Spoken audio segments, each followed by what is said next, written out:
Greetings everybody. Today is September 11th, 2008. My name is Jerry Furst for First on Forex with an FX market update. And before we get to the charts and news, please, if you continue to watch this video, you agree that this is strictly for educational and entertainment purposes only. Information provided is not financial or trading advice.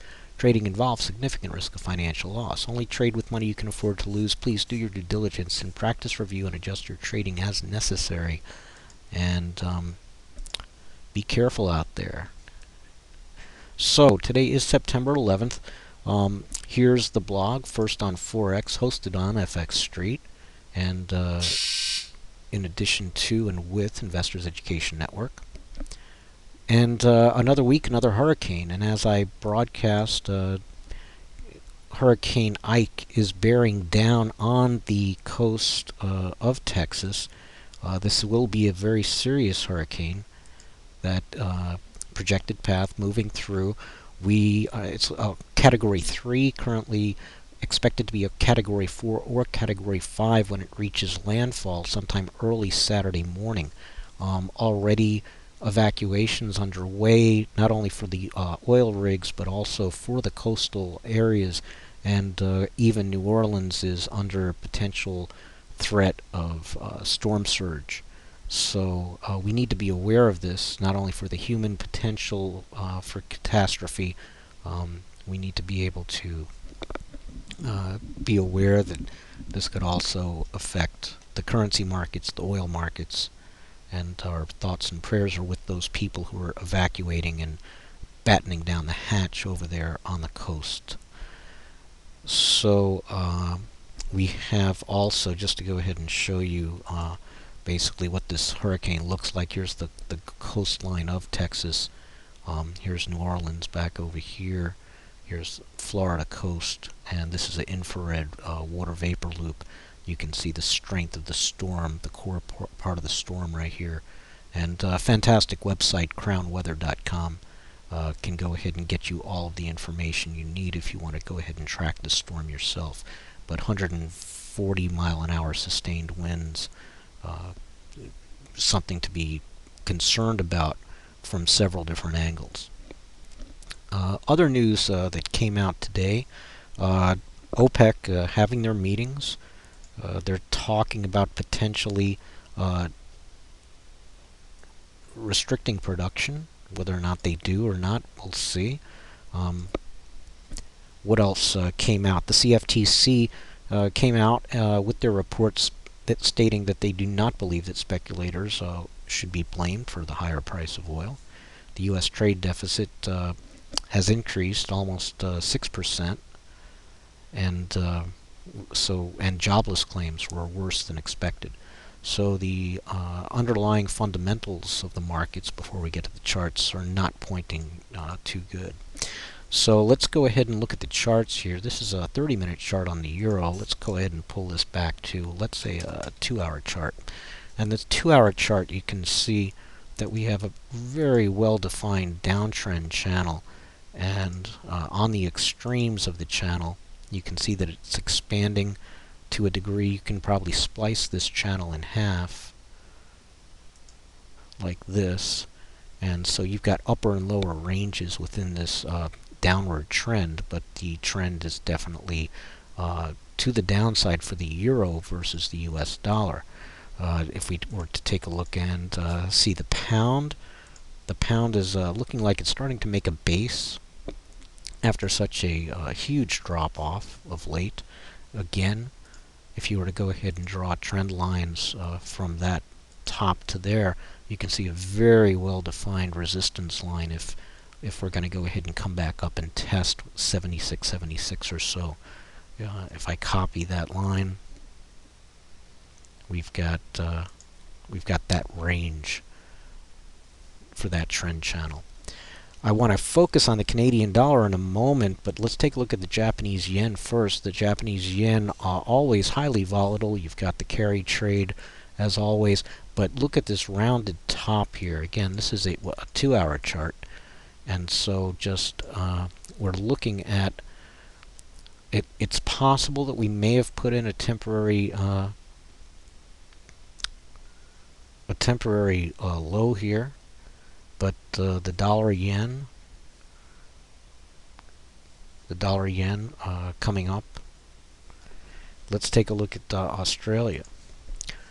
It looks as if again Australia versus the US dollar is trying to go ahead and test some upper resistance, but the trend is clearly to the downside. And let's take a look at the dollar CAD. And here on this 2-hour chart of the dollar CAD, you can see that we've come all the way from parity back not that long ago, back in June, July, and we've got a nice trend channel as I talk here, and there was a very, very well-defined triangle pattern a few days ago. And in fact, let's just go ahead and let's back up the chart. And here you can see the top and the bottom extreme trend lines, but then inside of that you have some other trend lines. And so you've got this outer triangle pattern and the inner triangle pattern. If you want to go ahead and draw, you could also have drawn the supporting trend line from over here. And so if we were to go ahead and just move forward, you can see that the upper resistance line was holding quite nicely up here, and we broke through it.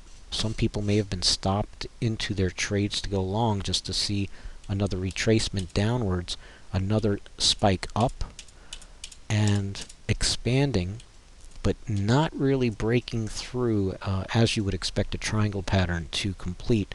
We did get a little bit of a nice spike up to the 108.20 range. So we are making new highs relatively. It's been a while since the dollar's been up at the 108 range, and so that trend is continuing. If I was to go ahead and come down into the 30-minute chart, you can take a look and see some other patterns here. You see this inverse head and shoulder pattern here. See the shoulder, head, shoulder, and the neckline here. And you could even argue that you've got a head right here with a shoulder and another shoulder here, but not very well defined. But this inverse head and shoulder pattern here failed when price failed to break through this resistance line here. So now we've got this trend channel with price continuing on that path.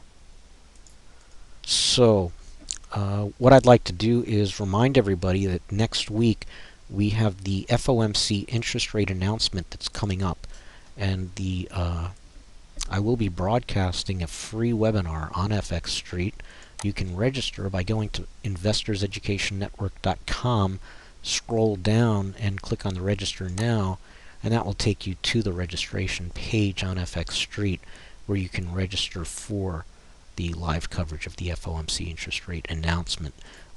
It looks as if the Fed funds futures rate is currently pointing towards a lowering of interest rates, which may be a little bit bearish for the US dollar.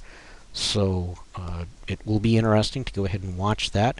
Again, go to investorseducationnetwork.com, and while you're there, go ahead and click on the top link where it asks what kind of active investor and trader are you. When you click on that link up on top on the banner, you can do a survey, and I urge you to fill the survey out. Take your time to go ahead and evaluate yourself as to where you are today, where your strengths and weaknesses are, and if you want a free consultation with me, go ahead and fill out the rest of the information. I will get in touch with you as time permits.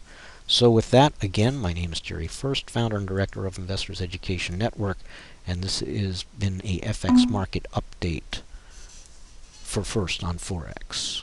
Good trading, everybody.